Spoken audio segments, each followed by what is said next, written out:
Yes, good morning, all of you. Yes, how are you, children? I hope you are doing great. So, हम अपना death of a partner continue करेंगे. We have already done question number 1 to 6 in our class and it is completely same like retirement. तो अब मैं उन questions को नहीं करवाऊंगी. Simple questions calculations वाले हैं. I am not going to do those questions again. Let us start with the new topic, that is calculation of profit of deceased partner.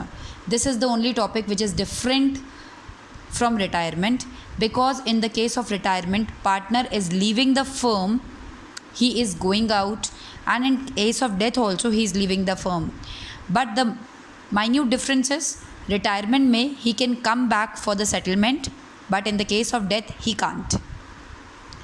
अब एक बात बताइए, सारे बच्चे बिल्कुल ध्यान से सुनेंगे. डेथ की क्या फीचर्स हैं? Ma'am that is not planned. Plan तो नहीं कर सकते ना कि कब मरना है. सेम लाइक रिटायरमेंट है, केवल क्या डिफरेंस है कि उसमें सेटलमेंट वो अपने आप कर लेते हैं और इसमें सेटलमेंट नहीं होता. बाकी सारा कुछ दोनों सेम है, दोनों में ही पार्टनर लीव द फर्म. तो आज मैं बात करने जा रही हूँ आपसे प्रॉफिट ऑफ डिसीज्ड पार्टनर की. इसका मतलब क्या होता है? पार्टनर की अगर डेथ हो गई है इस साल, आपको ये पता है हर साल के साल लास्ट में 31 मार्च को हम सारे प्रॉफिट्स एंड लॉसेस को बांट देते हैं, सब बच्चों को पता है. ठीक है, नया साल शुरू हो जाता है 1 अप्रैल से.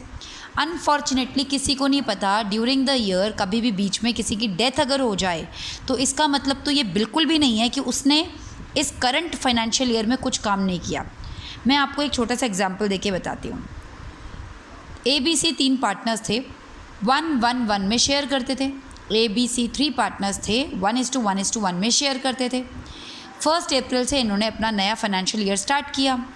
सब सही चल रहा था, पर 30 सितंबर को due to cardiac arrest B की डेथ हो गई.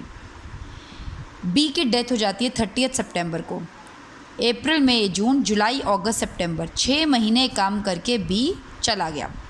भाई इसका मतलब ये बिल्कुल नहीं है कि बी ने इस साल काम नहीं किया. बी ने 6 महीने काम किया, तो जो भी 6 महीने में फर्म ने कमाया उसमें बी को उसका हिस्सा मिलना चाहिए.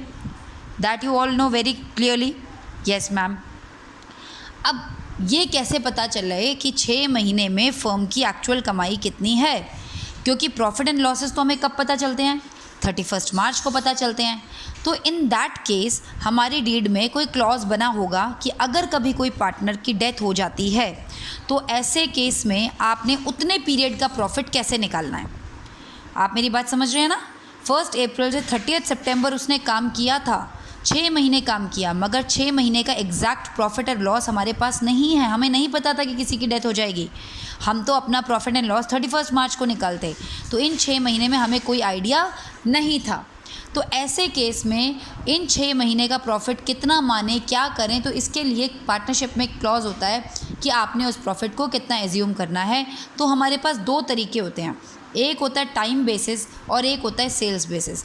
ये दोनों क्या चीज़ हमें बताएंगे? ये यही बताएंगे कि इस 6 महीने का प्रॉफिट कितना मानो. तो टाइम बेसिस कैसे बताता है? वो किसी टाइम के बारे में बता देता है. For example